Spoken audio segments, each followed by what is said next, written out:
Welcome, everybody, to the inaugural session of Reading Pilgrimage 2026, which will be a little bit more than a year-long endeavor to work our way through this amazing work by Dorothy Richardson, really a landmark work in English literature, and particularly in the literature of modernism and our understanding of the novel.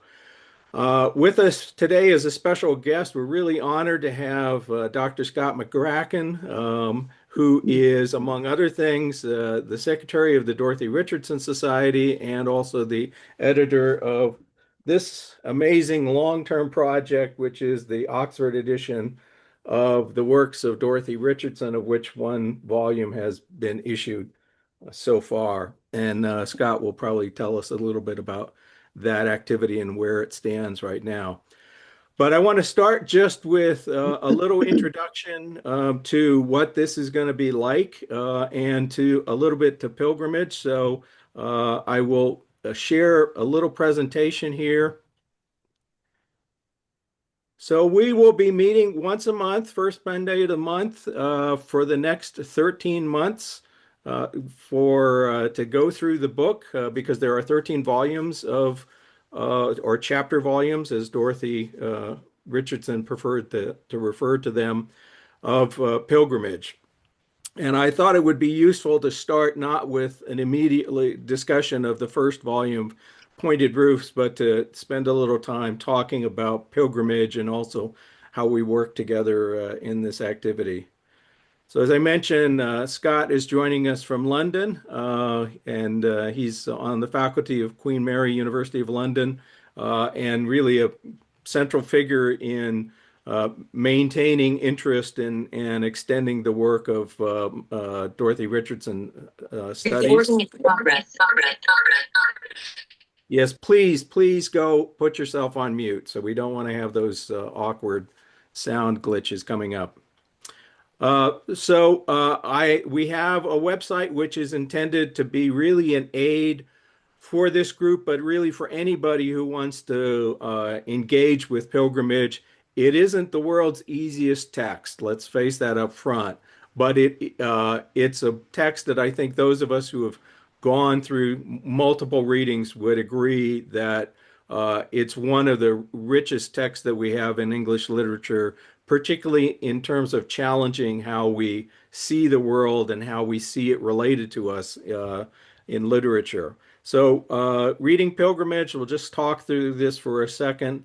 So the email list, which you're all here today because you've subscribed to the email list, it's primarily going to be used for providing a little introduction for each volume, a little bit of some of the material that's already on the site, like synopses of each chapter volume, and then, of course, also the invitation to these meetings, and then the link to the video when it's available on YouTube. So you probably won't be inundated getting more than about 3 to 4 emails a month from this email list. So some of the details of this, including is available under the 2026 group tab, including the dates and times. We're trying to stick to a very predictable schedule. I just am finishing up, in fact, next week, a reading group that was reading Anthony Pohl's The Dance to the Music of Time, which is great participation. And we're pretty much following that same pattern of meetings. And so after we have the meetings, I will post the link to the YouTube video on this page, among other places. So there is, I do have a channel on YouTube, and if you go there and look for pilgrimage videos, you can find all the videos we have from the 2022 group. So we had a great session in 2022, and it was really the way that worked, and I think the experience of collaborating in our discovery of pilgrimage back in 2022 was one of the reasons I wanted to do this again. There is also a tab that covers the 13 books of pilgrimage that includes material. This is mostly material that was put together for the 2022 session. but there's an introduction to each title. There's a synopsis of the plot, which you may find useful to follow what's going on, a list of characters, at least the primary characters, and then for each volume, as it came out, excerpts from contemporary reviews. Now, the last two chapter volumes of Pilgrimage were only issued as part of the collective sets, so there weren't they weren't separate reviews for those books. There's a section about pilgrimage itself, which is a variety of critical views and others. So, for example, earlier this year, or now in January 2025, I had an opportunity to visit the Harry Ransom Center in Austin and to see some of the material they have from Dorothy Richardson there, which includes the first draft of Dimple Hill. And so that's actually a picture of the manuscript. So Dorothy just used the cheapest. She was not one of the things you'll learn as sort of the impediments to discovery and knowledge about pilgrimage is Dorothy Richardson herself was just above the level of penniless much of her life, and so she and her husband Alan Odell were not able to actually carry a lot of her papers around. So that's one of the reasons there's so few materials left from her work. There's also a section related to Dorothy Richardson, which has some interesting materials. The first thing you'll see there is a great interview from 1931 that she gave about her work, which is pretty insightful about her approach to the book. Uh, One of the challenges when we got together back in 2022 was that there was no in-print US edition. So I kind of, after trying to get some publishers interested in that, I finally took the bull by the horns. And earlier in 2025, around July of 2025, I published under a new imprint Libroy, a set that is licensed for uh, um, distribution in the United States. So I think a number of you very generously bought that set. I know it's a pricey item, but hopefully you find it's worthwhile. And I will say a couple of things about that distinguish it. Anybody who gets involved in Richardson studies will quickly discover that this particular edition, the 1967 Dent edition, collected edition, tends to be the reference for all pilgrimage studies up until very, very recently, because they can refer to the pagination from this edition.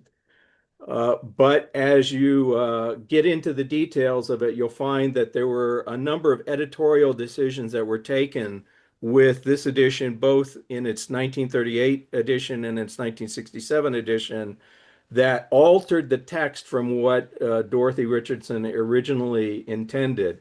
So this new US edition includes the text of all the first editions of Pilgrimage. The main thing is that there are some idiosyncrasies, particularly in Dorothy's sectioning of chapters and her uses of ellipses. And there will be a little feature about that when we get to the two volumes where her particular approach to ellipses were preserved. But I mean, I welcome anybody to whatever text you can get a hold of, grab it and run with it because you're going to get at least 99% of the experience of reading Pilgrimage. Oh, look, Richard, you've got a nice edition there. What's that one? Whatever the University of Kentucky libraries picked up in uh,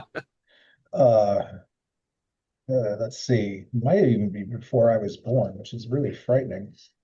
Um, I've got number one at home. This is number two. Uh, First published in this edition, 1938. Yeah, that's So, the 1938 set. and I Uh, very well may be the first person to check this out. But I mean, the Virago edition, if you're in the UK, it's available as print on demand, so you should be able to get it from Blackwell's or Waterstone or whoever, any of your local bookshops. Libroy is available in the US exclusively from Asterism Books in Seattle.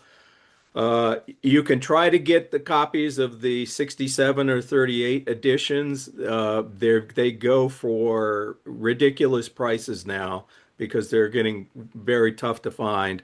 But I also encourage there are free versions of all of the chapter volumes available between Project Gutenberg and the Faded Page in Canada. And these have been closely edited, so they're reliable text. They're not junk. If you're happy working with electronic books, they're free. Please take advantage of them. If you're a serious pilgrimage fan like me, it's very pricey, but the Oxford edition is going to be the one that we're in future going to be referencing. Among other things, what it has is copious notes, probably the most extensive and reliable sets of annotation of the text. So there's like 45 pages of notes between backwater. So this volume includes both pointed proofs and backwater, the first two chapter volumes of Pilgrimage.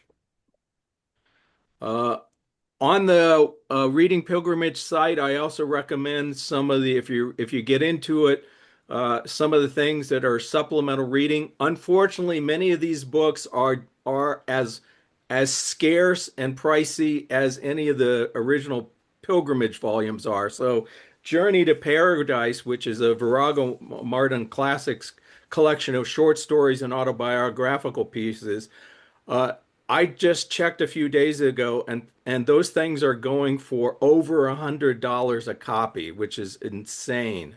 Uh, and some of the other very useful books, like George H. Thompson's Two Guides to Pilgrimage, which are annotations and synopses and timelines and things like that. They're very handy guides. Unfortunately, both of those are very scarce. Now, if you're an academic or you have access to JSTOR, you can get, or I think it's Project Muse, which is like JSTOR.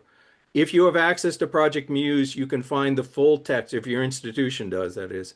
You can find the full text of both of George Thompson's books online in PDF. So please take advantage of that if that's something you have access to. Uh, the one thing I would say, if you're looking to get any of these books, the one that's cheapest, most widely available, and the shortest is Horace Gregory's introduction, which came out in 1967. Horace Gregory actually had visited Dorothy Richardson and her husband, and was really a passionate advocate of pilgrimage. So it's a great introduction to pilgrimage in general. I also highly recommend take advantage of the Dorothy Richardson Society website, which Scott is responsible for stewarding. It's got uh, all sorts of information about Dorothy, including all the back issues of the Richardson Journal, which is full of terrific articles. It's probably the focus of scholarly attention to of Dorothy Richardson's work in the last decade plus. So it's a great resource, and also all the articles from the Richardson Journal are available to read online or read in PDF. Oh, Journey to Paradise is also on the Faded Page. Wonderful. Please take advantage of that. There are some autobiographical pieces on that, and I'll add a link to that. Thank you, Mark, for mentioning that. Okay, and let's see. So, and just a little bit about pilgrimage itself. So, this is the first chapter and the first lines from Pointed Roofs. And you may not notice right away, but within a chapter or two of this book, you're going to start to see that it's not written like many other novels are written. We see more of this now that we're kind of used to modernism and postmodernism as approach, but at the time, it was really revolutionary. In terms of the timelines, one of the things I just wanted to highlight is that Dorothy Richardson wrote Pilgrimage really as this intense exercise in going back and trying to recapture her own experience, but using a fictional framework. So this is autofiction before we had the term autofiction in any way. And unfortunately, I think one of the disadvantages we Pilgrimage has as a text is that it's not celebrated as a landmark of autofiction, which it should be. This is up there with anything that you could name that's come out in the last 10 years and gotten all sorts of critical acclaim. But this table also shows some of the challenges she faced as she was doing that, because essentially she's getting further and further away.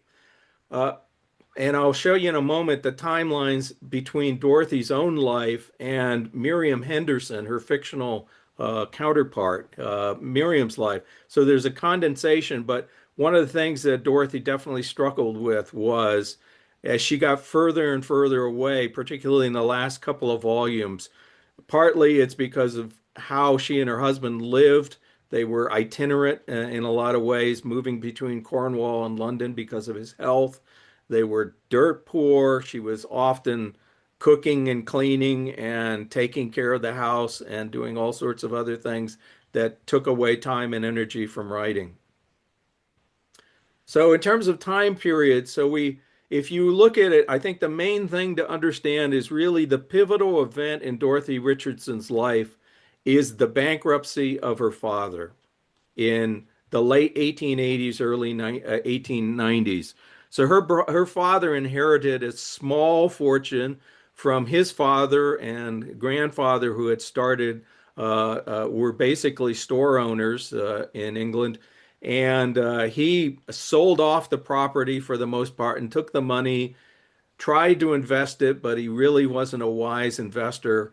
And he tried to live off of his income, and unfortunately, that ran out. And so, where we start in Pointed Roofs is where Dorothy herself was in 1891, which was she went and took a job in Germany as a teacher because her choice was essentially to find a husband to marry and support her economically, or find a job. And of course, in those days, women of her class only had a limited number of options of what they could do as acceptable work.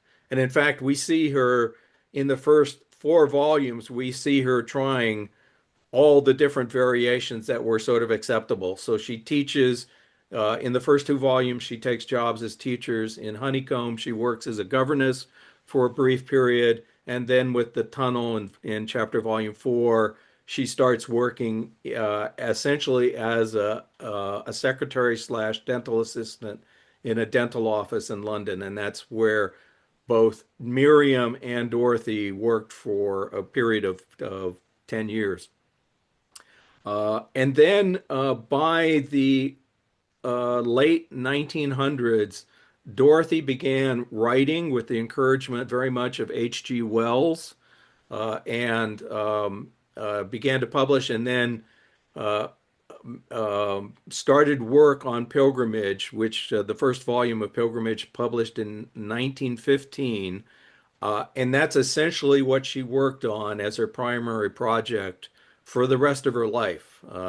So when she died in 1957, the last volume, the manuscript of the last volume, March Moonlight, was essentially there among her papers. Uh, and she had been working on it from the late 40s into the early 50s. I just want to show this slide because one of the things we need to be aware of is that Dorothy is recreating her experience, but Pilgrimage itself is condensed. So it starts later than when Dorothy actually went to England or went to Germany to take her job in the girls' school, and ends earlier with her meeting of this character named Mr. Noble, who was the counterpart of Alan Ordell, the man she married in 1917. And I think I just wanted to share this quote, which is from, I believe this is from the 1931 interview, which is available on the website. But this is essentially when Dorothy started to do this project, she quickly realized that essentially she did not want to relate it in the way that novelists typically wrote about characters at that time. So she essentially said, I couldn't talk about Miriam as an external character and have that sort of omniscient third person narrative voice. So what she said was, when I she chooses to relate to us, all, even though she's using a third person voice in virtually the entire book. In fact, when you stumble upon a first person passage, it will really jump out at you because it's so unusual in Pilgrimage. But essentially, what she said is, I can only know what Miriam knows right then and there. And that's the choice that she took. So as you're reading it, that leads to some of the challenges. And in fact, one of the seminal early texts on it is by May Sinclair, who was very influenced by Dorothy Richardson's work and was a fine novelist in her own regard. And in Sinclair's article, and this is also available on the site, she's saying essentially what Dorothy Richardson chose to do was to not be interfered. So she wasn't an omniscient narrator. She wasn't an all-knowing author. She only knew she confined herself to the experience and thoughts of Miriam at the time. So she chose to make Miriam her fictional counterpart and to limit herself essentially like a with a horse wearing a pair of blinders. She does not allow herself the luxury of knowing things that Miriam doesn't know. And so it's helpful to be aware of that as you start approaching the text for the first time. So in terms of helping you with some basic orientation and disorientation, because there will be times when you're reading this book when you're saying, well, where are we? When this we've changed places, we've changed times. Miriam may be talking to different people, and Dorothy didn't give us any signs of that switch. In terms of orientation, first of all, we are always going to be with Miriam Henderson. Uh, And Miriam knows what she knows, but she doesn't know what she does not yet know. So, Richardson, you will not see any foreshadowing of things going on in Richardson's text. Everything that happens is so she can jump backwards in time, but she will not ever jump forward. We will never know what the significance. So, for example, Michael Shattoff, who is a character that she meets later on in the book, in the series, uh, who was really a significant character.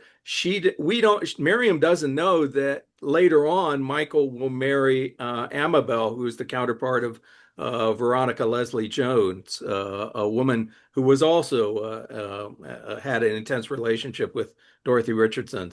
So another thing is that uh, Richardson never liked the term stream of consciousness, and I think it's good to know that because even though we throw around stream of consciousness as an easy term, her thoughts and experiences are not continuous. It's not a flow of experience. And so it's discontinuous. There will be breaks.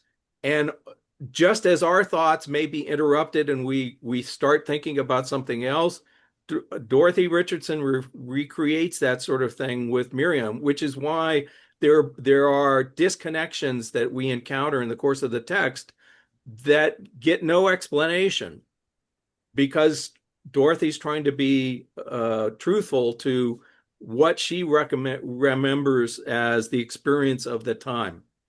Uh, and so she doesn't give us signposts.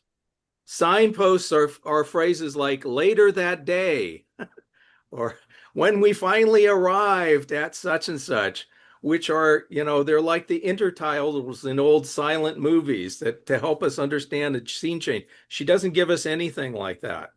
Uh, and it's important to understand it allows her to deviate from the strictly autobiographical.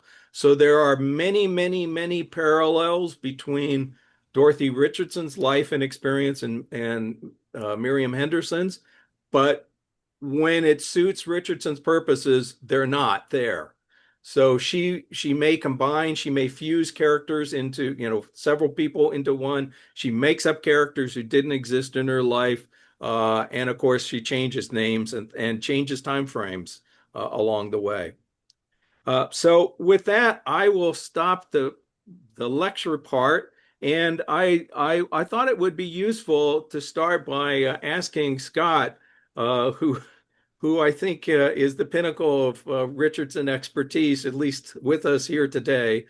To first of all, Scott, if you can talk about how you encountered pilgrimage for the first time, and then kind of where we are with the Oxford Editions projects and what we can anticipate coming in the future.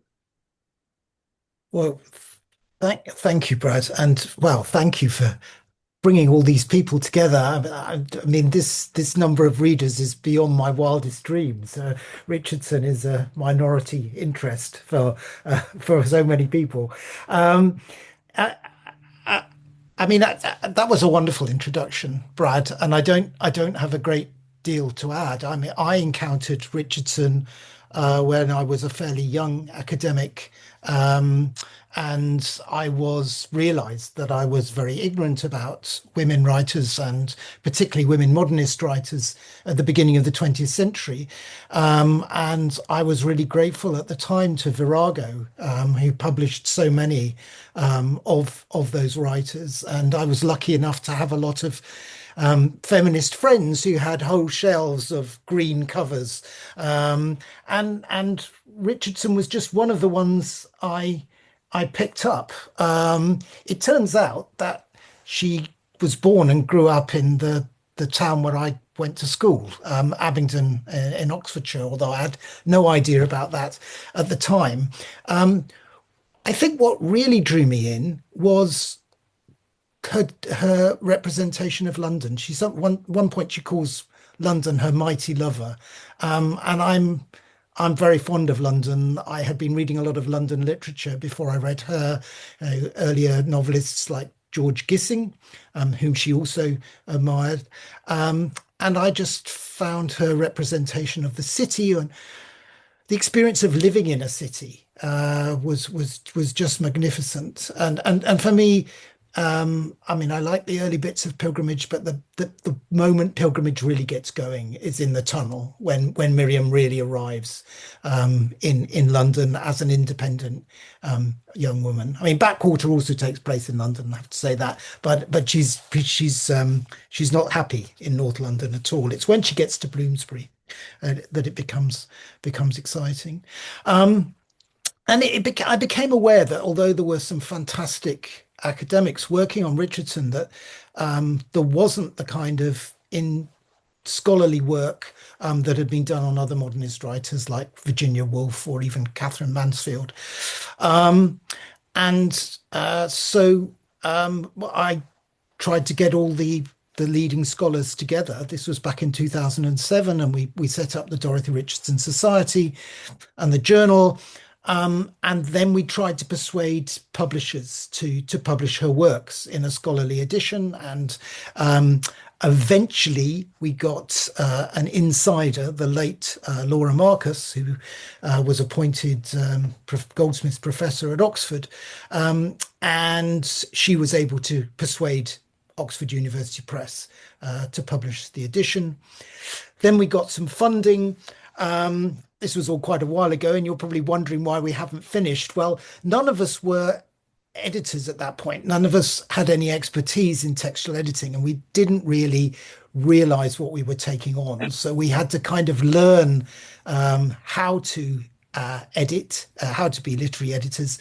And we also were very ambitious in that we sort of started everything at once, rather than starting at the beginning of Pilgrimage and working way through it. We started with the letters, we started with Pilgrimage, we started with the shorter fiction. There's a team of us working on it. Um, And as a consequence, we have an edition which is sort of half finished in lots of places. And at some point, all these bits will come together. And currently, the situation is that the first volume is out. We've just sent, well, a few months ago, we've sent the letters 1900 to 1931 to Oxford, and they will come out in 2027. And with the second two volumes of Pilgrimage, so that's Honeycomb and the Tunnel, and then Interim and Deadlock, they will be coming out, I hope, in 27 or 28, as they're very close to being finished. But these are not editions that are, as Brad has said, are cheap. They're really editions for libraries. But what it does mean is, having worked on them, I mean, I don't claim to know everything about Richardson. None of us do. There are big gaps in her lives. But working on them does mean I feel I know more about her. And I feel that, particularly having worked on the first volume of the letters with Joe Winning, who's one of the editors on the project and has also written the best book about Richardson and same-sex desires. It's sort of a pioneering book on queer readings of Richardson. We know a lot more about her life. I mean, not everything. But we also know about some of the bits of the life that the family weren't very keen at the time to be known, and there's a lot of rabbit's holes there that we go down. And I'm happy to chip in at any point and add to our conversation. Thanks, Brad. Oh, thanks, Scott. Well, now you've left us, I think, all intrigued to know about some of those rabbit holes. Uh, yeah, we another problem is that really the last time any sort of authoritative autobiography was written about Richardson was what is the date on this? 77, I think.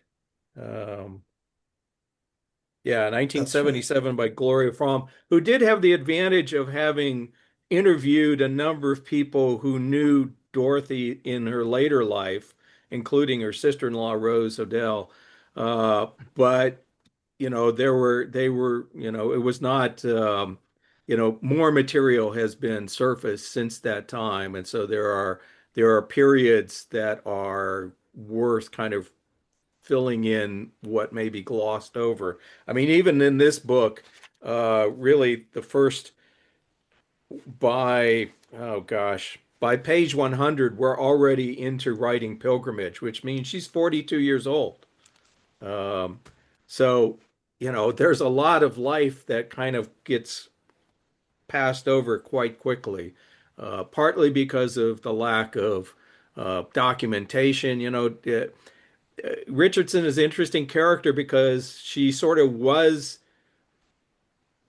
in communication with a number of literary figures of her time, especially in the early days. If you read the book reviews that came out in of the first 5, 6 volumes of Pilgrimage, it's some of the prominent figures in the literary world of that time. I mean, people like Hugh Walpole, who by the 20s was one of the most popular writers in England, was an advocate. J.B. Priestley wrote about her, and others at that time. Of course, John Cooper Powys became a close friend, at least in terms of literary studies, and actually wrote a short book about pilgrimage and Dorothy Richardson's work, which Richardson was not entirely happy with, but I'm not sure she's a woman who would have been entirely happy with anybody's take on her work.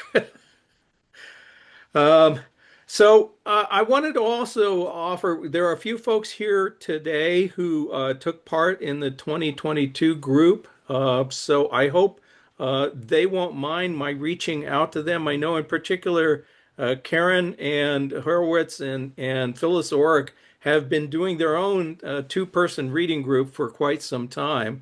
So I just wanted to offer an opportunity for those who've gone through the experience of discovering pilgrimage if you wanted to offer a few thoughts for the others in the group who are coming to it for the first time. So can I reach out to, Yeah, I've got Karen and Phyllis. I will put you on the spot if you don't mind. that's fine. Thanks, Brad. I think we had a slight word of warning when I spoke to Phyllis the other day. Um, yeah, it's interesting being here tonight, actually, and just feeling the memory of being here 4 years ago and how it felt to start that process. Um, And yeah, I mean, I can just say a few words, and then I'm sure Phyllis will want to chip in too. But um, I think I just loved the reading group and the process of reading Pilgrimage over 13 months when we did that 2022. Um, I also felt like it was just this huge transformative experience that kind of took me over. So when we got to the end, it actually felt like a bit of a bereavement. What this thing is not going to continue anymore. So Phyllis and I had connected, and we thought, well, it doesn't have to stop. We can keep going with this. So I thought we'd only been doing our reading together for about a year and a half, but actually we started in the spring of 2023, I think. So we've been doing our own reading of Pilgrimage since then, and we're only just finishing Deadlock, I'm afraid, at the moment, because we're doing a really different style of reading. And um, I mean, I won't say a lot about that now because I know, Brad, you've invited us to say something in a few months on that. Um, but I'm so grateful to you, Brad, for setting up this group in 2022 because I'm a student of English literature. I got a PhD decades ago and then left academia. And I loved Virginia Woolf. I wrote one of my brief theses on her. But even though my mother, who was also a student of English literature, had sent me a letter mentioning Dorothy Richardson, which I discovered again a couple of years ago, I'd never read any Richardson and she'd never registered in my mind. And so that kind of validates what you said at the beginning, that she's this incredible writer who has shaped English literature and consciousness, actually, in a way that is so influential. And yet, I suppose, like a lot of women, she's sort of fallen out of the mainstream. And again, I'm grateful to you for setting up this group again this time because it's very hard to talk about her with anyone other than Phyllis, really, because nobody No, knows her. it's Yes. absolutely true. That's there are so few people who are aware of her work that you just can't establish the kind of common bonds of that. And it is it's not a text that you pick up and put down and move on to the next one. It does cause you to reflect. Yeah. And I have to say, as a male, reading Pilgrimage, I read Pilgrimage for the first time during actually a 2 year period when I had deliberately only read books by women. I thought I really needed to change my mindset and open myself up to the works of women. And Pilgrimage is really a smack in the face for a man because Dorothy Richardson did not think women were second class citizens to men, despite the fact that that was the predominant assumption in her time frame. But she actually thought men were handicapped in many ways in how we engage with the world. And that attitude combined with her decision to focus on Miriam in the moment. So one of the things that many people will say is Miriam is really an opinionated prig in many ways, especially in the early volumes. Well, Miriam is a teenager in the first couple of volumes, she's a teenager who, like many teenagers, thinks that she knows more than everybody else in the world. So she eventually gets out of that. And one of the nice things of the later volumes, particularly, I think, Dimple Hill is a wonderful book because she engages with the Rescorlas, this Quaker family, and she really starts to respect a fundamentally different way of looking at the world from the one that she has kind of armored herself with. And so going through, 2,000 plus pages of that ruthlessly feminist mindset is a healthy exercise, I think, for male mindsets. But I interrupted your discussion, so Well, I think Phyllis probably Oh, wants yeah. to come in here. Yeah. Yeah, it was interestingly enough, I sort of came through this via my mother because she was born in 1909, and her older sister was born just at the beginning of the century. And um, she was a reader of, Dickens and Browning, and could recite all sorts of poetry. And yet she was also a very modern woman. She went to the HUAC hearings. She refused to sign a loyalty oath, so she couldn't get a job as a teacher. She was an economics major. Vassar, graduated class of 1930. Her father was the first United States senator to have a union card from Paterson, New Jersey. So there was a whole, and I'm working on stuff that's some kind of a literary thing that's inspired by letters of hers, and so I it's sort of connecting me. Pieces of her show up from here and there. I guess the other thing was, as a woman, I went to an all-girls school for 13 years, and then I became the second class of women to be admitted to Yale. And I never thought of myself as a woman. The smartest person in my school was a girl. The best athlete was a girl, and I kind of continued on that way at Yale because they didn't know what to do with us. There were 1,000 male leaders and 250 women. So I'm sort of fascinated by that approach, but mostly, I'll warn you, I realized, having done pretty rigorous education in my all-girls private school, that I was not old enough to appreciate Shakespeare, Dickens, all the stuff that a typical English major would be reading, Dante. So this was at the time of Lit X, Lit Y, and Lit Z. And we would read the zebra striped hearse and the New Testament in 1 week and talk about it. And I just postponed all this other stuff and got much more into the meta of fiction rather than the matter of fiction.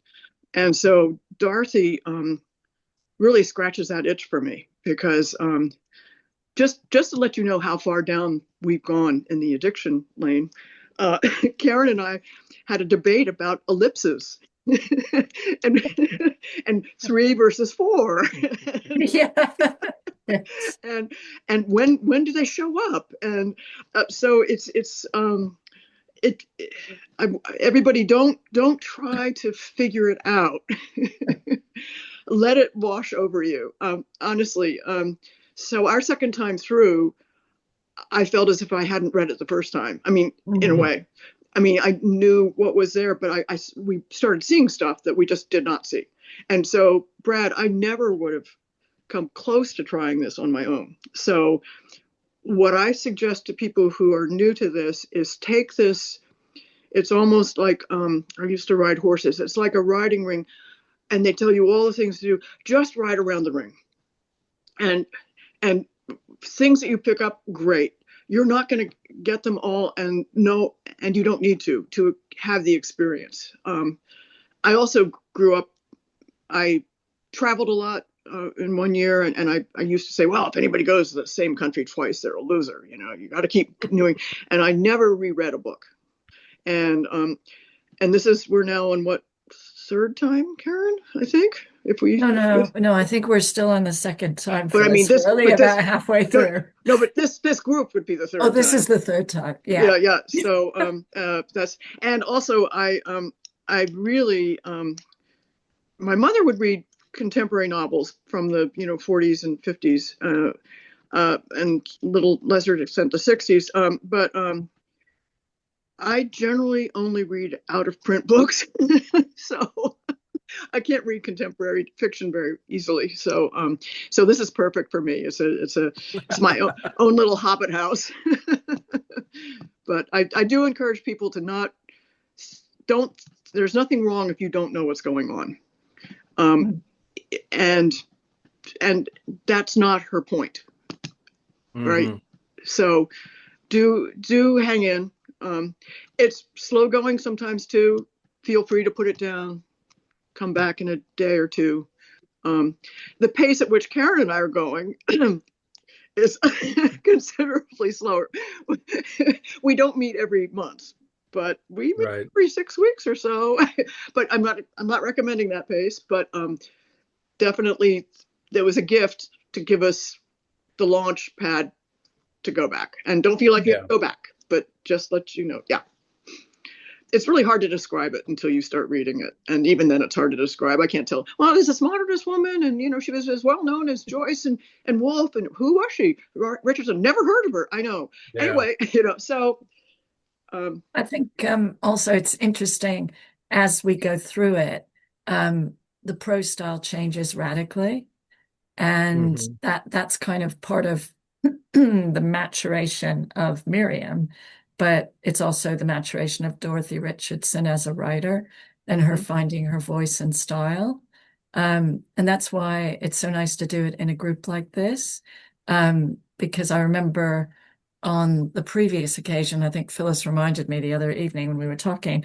I think was it Backwater that I was talking about in some sort of. I think you said I was on the recording, Phyllis, sort of saying this Mhm. this is really hard to Yes. read, and and Yeah. and Oh, yeah, actually, it was Deadlock.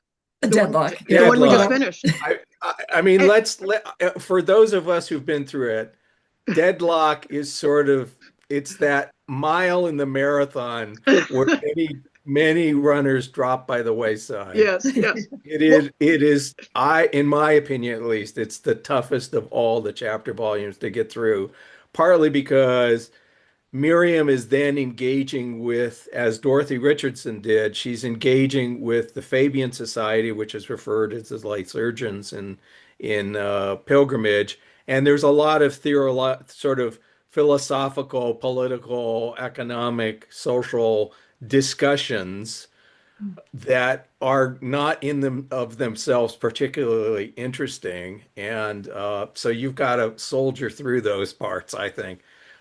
It gets much better after that because, I mean, I mean, you don't talk about pilgrimage in terms of plot, but there is actually some plot that happens as we get into revolving lights and clear horizon, well, and then of course, while I was listening to the 2022 discussion of Deadlock, and I was talking to Karen about it, and Karen was saying how difficult it was, and I blithely said, "Oh, I thought it was really kind of the most interesting one." When we were discussing it this year, we were both going, "Boy, the first part was really hard." So I must have slept through the first part. I will say about Deadlock, and Karen, I think will endorse this, is way ahead.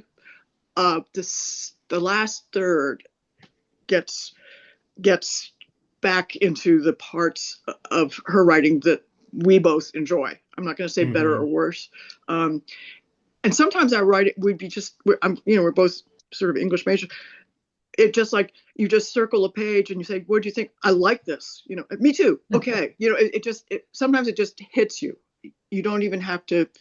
It's not like there's not a metaphor. There's not an allusion. There's not any, like you say, signpost or rhetorical device. It just hits you. Anyway. Yeah, absolutely. I mean, I I think think, just go oh, ahead. I was just going to add that of all the books that I've read, novels, 21st century, the 20th century books, um, getting my centuries mixed up. I think this one actually captures the spirit of the era in a Mm-hmm. way that no other one does. And so, isn't it strange that it's dropped off the page, really, that when it's so quintessential and so Mm-hmm. fundamental? So thanks, Brad, for republishing it. Maybe that will get it a bit more interest out I there. sure hope so. I mean, it, the problem when you're talking in some ways is there gets to be a ranking and a stacking sort of mentality about who's on the top and who's on the bottom. Mm. And, advocating folks to discover the work of Dorothy Richardson is not saying don't appreciate Virginia Woolf and don't appreciate James Joyce and don't appreciate other writers of that time. It's simply saying this one is pretty good too. And I Hmm. think, as Karen says, what I love about pilgrimage, and I don't think you can say this about anybody else's work of that time frame, is if you want to have the sensation of what it's like. I mean, literally things like what it's like to be a single woman walking down a dark street in a Hmm. city at night and fearing for your safety. Miriam has that experience. If you want to know what it's like to go through a day at work and there's a wonderful, I love it. There's a chapter in the tunnel, which is literally taking you moment by moment through Miriam's day at work. And there's no other text like that I know of in English literature that says, I have to run upstairs. I have to get this. I had to fill out this. I had to, prepare a letter. Then I had to get some amalgam upstairs because she's both a secretary and a dental assistant on her job. I mean, there are more details about how work happens that we It's could yeah. relate to. And Yeah. actually, even though there's no plot and no conventions and no signposts, there'll be just a paragraph that if you put that into just a typical narrative novel, you say, what a great description. I mean, and you don't even, it just comes at you. And then she does other things. So yeah, it's just you have to kind of set aside your expectations, and let it come to you. Kind of be heuristic about it. Just say, I'm ready for this. I'm not sure what it is. I don't need to know what it is. Let it be. Yeah. uh, Well, we're going to keep these discussions to an hour as much as we can. We often ran over with the 2022 group, which is fine if that's the flow of the discussion. I do just want to share a few things about how this works. So we will meet every month on a predictable schedule. So I hope this works for your schedule if you're here. I assume it is. Uh, and we will pretty much, as far as I know at this point, we expect to have a special guest for every session. So we've had wonderful, wonderful support from Richardson scholars around the world. So we actually have Richardson experts from the UK, from Sweden, and from the US joining us throughout the volumes. We have also a couple of novelists who are big fans of pilgrimage who are going to talk about it from their perspective. And then we also have in April Karen and Phyllis who are going to talk about their approach to their second expedition through pilgrimage and close reading and slow and deliberate progress and some of the rewards that come from that approach. Uh, I want to, before we close up, I want to open it up for any of the folks who are here for the first time, or if you're here for a second time, if you have any questions or for me or for Scott or Karen or Phyllis about pilgrimage, about how to approach it, about how this is going to work, please feel free to just raise your hand and we'll engage. I see Leah has a hand raised. If you go off mute, Leah and Amy, There you if you go. want to use the little hand raise thing in Zoom, please feel free to do that too. But Leah, you're first. I have a quick question about you mentioned that there are letters that are going to be published in 2027, and I'm wondering if there are journals or diaries that are available or in her archive. Did she keep a journal? Did she write diaries? So that is a great question. Um, and certainly Laura Marcus was convinced that she must have had diaries because the recall is so extraordinary. Mhm. Um, I was skeptical for a while. I mean, she obviously had amazing recall. You can see it in her letters, whether she's recalling recent events or past events. But I recently, there's trying to think of the example. She writes a letter, I think, to the Spectator in the 1940s about a certain historical event way back in the early 20th century. And she refers to a notebook that she kept at the time. And I think we have to assume that those notebooks, that she did have diaries, she did have notebooks, and that they got lost. Because there is no, that apart from a few fragments, there is nothing. So, and of course, her autobiographical writings, which, as Brad mentioned, are collected in Journey to Paradise. There really is nothing at all, I which should is a great mention that disappointment. one of the challenges is that, as I mentioned, for decades, really, Alan Odell and Dorothy Richardson would spend like the summers at a flat in London and then rent some practically hovel in Cornwall, and they would move back and forth.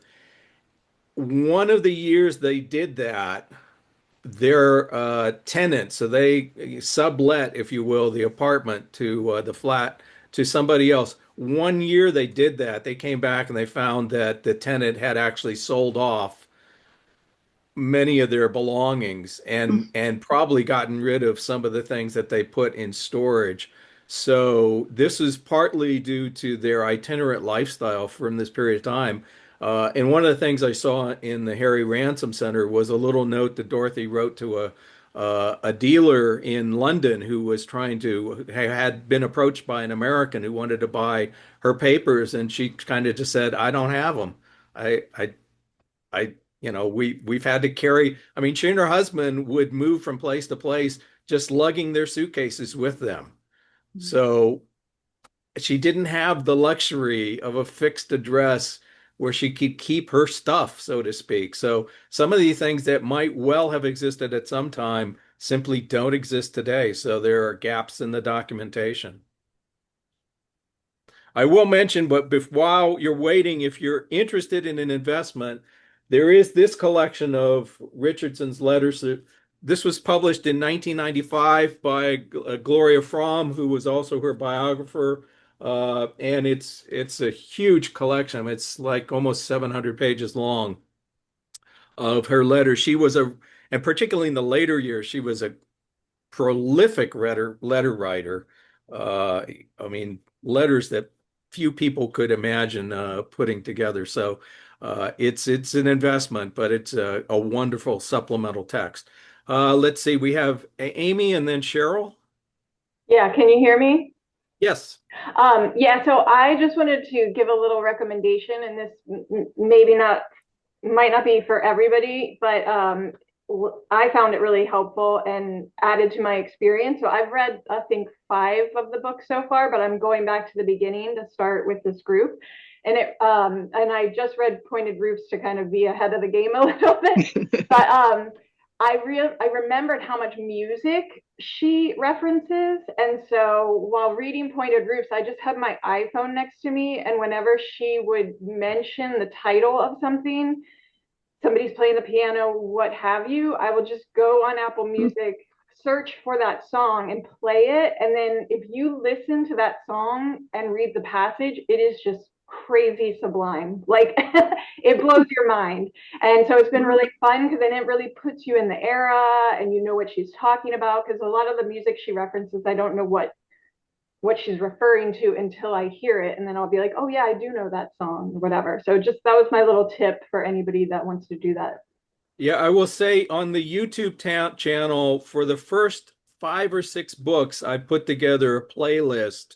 So you will find on that YouTube channel, you'll find a playlist of most of, but I know Scott will speak up. He's got a much more comprehensive list of the references of musical pieces. But I mean, Dorothy Richardson played the piano, and Miriam does as well. And music was really a huge part of her experience.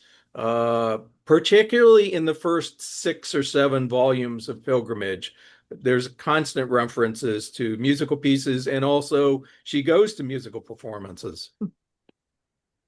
Right. Cheryl? Well, thank you, Brad, and everyone. This has been a revelation. It's so exciting to see such fervent admirers of a literary figure. I'm so touched. But this is my first experience, and I kept coming back to the idea of Miriam always talks, and she's never boring. I mean, there may not be much plot, but she's never a boring person. The dreadful challenge of conversation. And I just want to hear some of the more experienced readers talk. I kept thinking about that. Why is it? Is it she's self-conscious about her poverty, about her dépaysement, the fact that she's not in her own country? What makes her so uncomfortable? Can you talk a little bit about that? Are you talking about particularly in Pointed Roofs? Yes, that's the only one I've read. Yes. Yeah. Yeah, that is a really interesting question. I'm going to take that away and think more about that. But throughout the whole 13 chapters, there's quite a lot about cultural differences and language and expression, and it relates to the music as well. In one of the books, it might be Pointed Roofs, actually. There's an English girl playing the piano, and Miriam says, the English just don't have the sensibility for this music. And I had the sense reading Pointed Roofs the second time through that she's quite taken by the European sensibility and maybe feels a little bit inadequate in a way in the face of it. I mean, these are just top of the head thoughts in response to what you've said. That's so interesting. But also being a teacher and supposed to be a kind of expert and teaching in a country that isn't her own native country with different languages. I think there's a lot going on to do with her identity and her confidence at that time. I don't know if any of that's helpful. Also, another aspect of this is, and you'll see it almost right away, she's constantly testing out different possibilities for herself, right? I mean, it starts as a teacher in the school, and then also testing different roles or observing people who have different roles, and she's holding that up against something in her mind, and usually, well, always, they don't quite add up to what she wants, but so she's always weighing and comparing. I'm not sure to what. That's one of the mysteries, but she's looking out and seeing and thinking and then giving you lots of thoughts about this thing. Usually they end up being pretty critical. So that's part of it, I think, is that, she's going to join in this conversation, but maybe this person doesn't really have much to tell her, but she has to politely carry on a badinage, so there's always a counterpoint going on in her mind a little bit on a lot of stuff. And that's a great question. I thought that was a really nice observation. Part of it too is her intelligence. That if you're not so smart, you just sort of plow ahead. You don't even see the obstacles. She analyzes things so carefully that holds her back sometimes. Absolutely. Yep. I think also we need to bear in mind that people simply didn't know that much about other countries to the extent that we do now. It's true.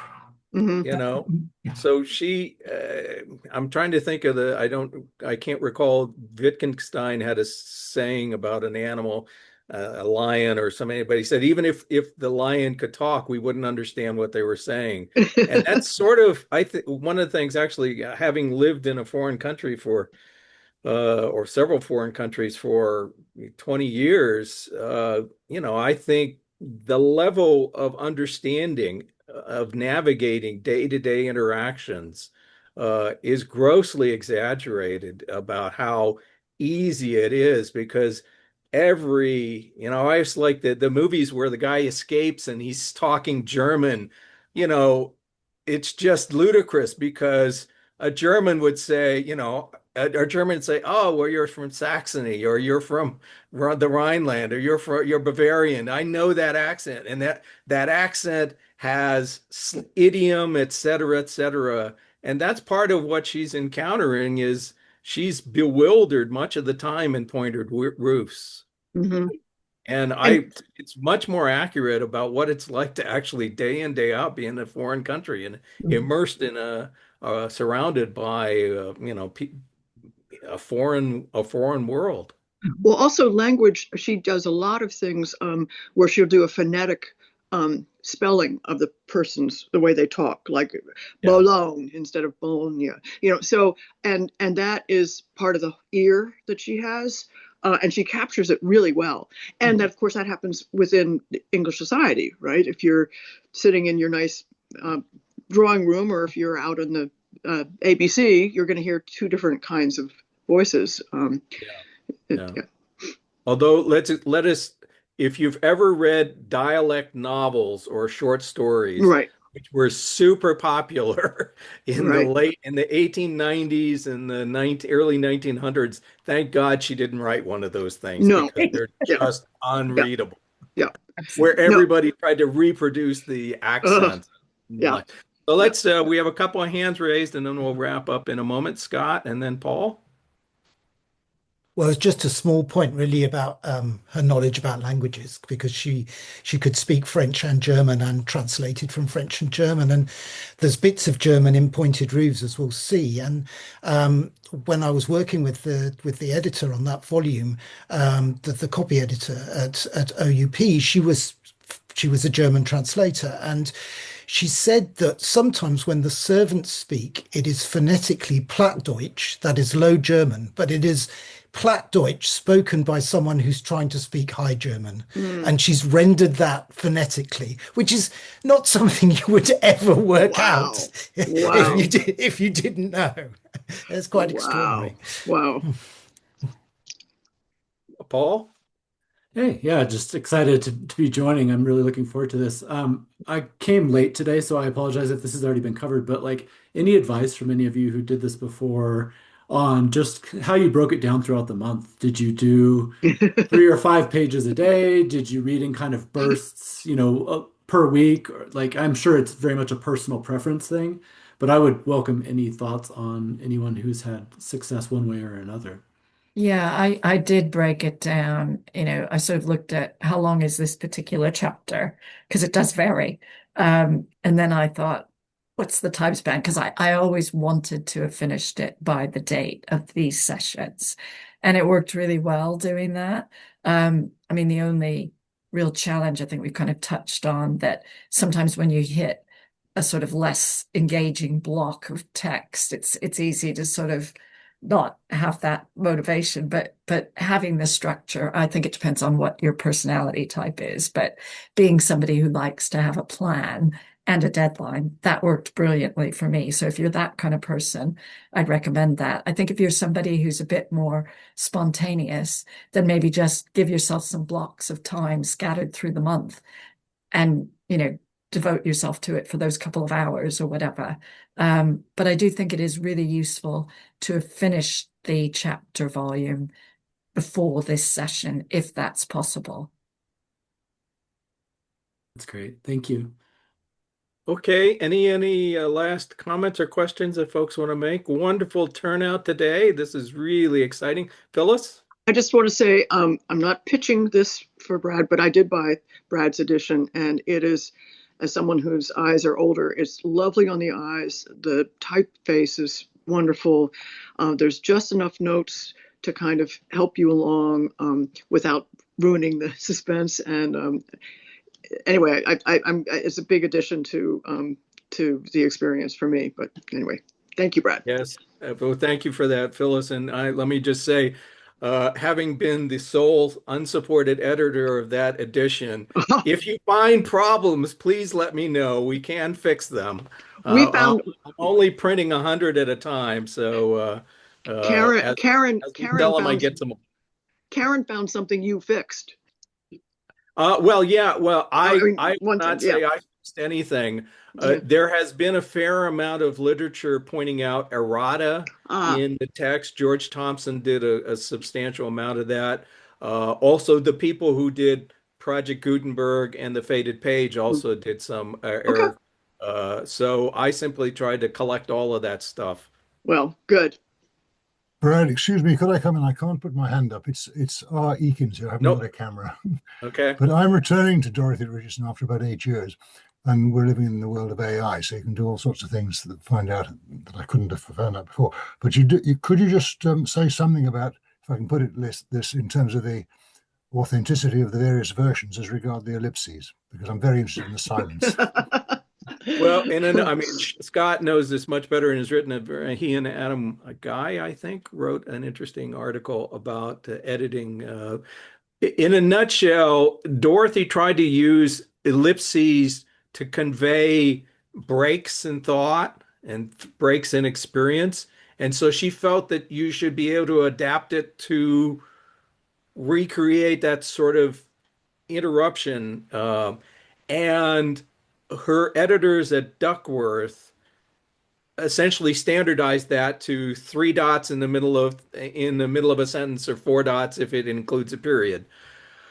And then with, I want to say, the tunnel and interim, but I could be mistaken about is it or interim and revolving lights. But there are two volumes where you can see from the Duckworth edition what the actual intended ellipses are, which can go up to eight dots.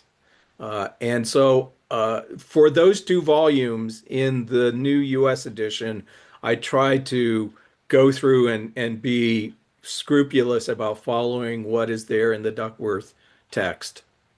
However, Dorothy did this throughout, and we've lost that unless there are manuscripts available of pointed roofs. And I think 4 out of the 13 volumes have manuscripts available that can be Wow. referenced to see what her intent was. That's very helpful, but I was just more specifically, I mean, way back I got all the Viraggio ones, and subsequent to that I probably had most of the other editions except yours.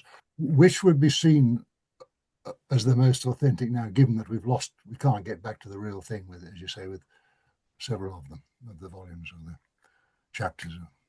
Well, the Virago uses the page images from the 1967 Dent edition. And the Dent edition was essentially unchanged from a punctuation standpoint from the 38 edition. The 38 edition, Dorothy intervened and had involvement in sort of bringing the punctuation up to something that was a compromise between her view and her editors. And I think Scott can probably chime in and provide some additional detail. Yeah, I could probably talk about the ellipses for an hour, so I won't. But I mean, I think that it's probably wrong to say there is an authentic. I would say there are different versions. And as editors of the OUP edition, we decided to go with the first editions. And the logic with that is because those were the editions that the readers read at the time. But I think it's also true to say that Richardson changed her mind. She became a bit nervous about her more experimental texts, so interim in particular, and she thought she was losing her audience. So her decision to regularize the punctuation in the 1938 edition was, I think, largely her own decision. So I think we just have to see it as a different text, really, and compare the two. But I completely support Brad in publishing using the first editions for his edition. I think those are the most interesting in a way, because that's what the first readers would have seen, and that's closest to her intention, if we can talk about that at the time. Yeah, and That's I really think it's helpful. Thank you important very to much. remember her understanding of what she was trying to do evolved. I mean, this was a long-term project. So her attitude, she did look back and say, I shouldn't have done that. But I like the first edition because you can see her evolution with the text, as opposed to the 1938 edition. She kind of goes back and force fits things to her mindset as it was in 1937, 1938, as opposed to the opportunity to see the text evolving over the course of time. Okay, any other comments or questions? Well, thank you so much for joining us. I hope that you will find this an enriching experience. I'm certainly here because I believe this has been one of my life's best experiences of engaging with literature, and it absolutely is so much more rewarding to do it as a group activity for sure. So thank you so much for joining us. We will be meeting next February or in February on the first Monday. And joining us will be a special guest, Rebecca Bowler from Keele University, who is engaged with the Oxford Project and also one of the best experts on Dorothy Richardson and also May Sinclair. I think she's the head of the May Sinclair Society. So working on an edition of May Sinclair's works. Nice. Thank you all, and we'll see you in February. Bye-bye. Take care.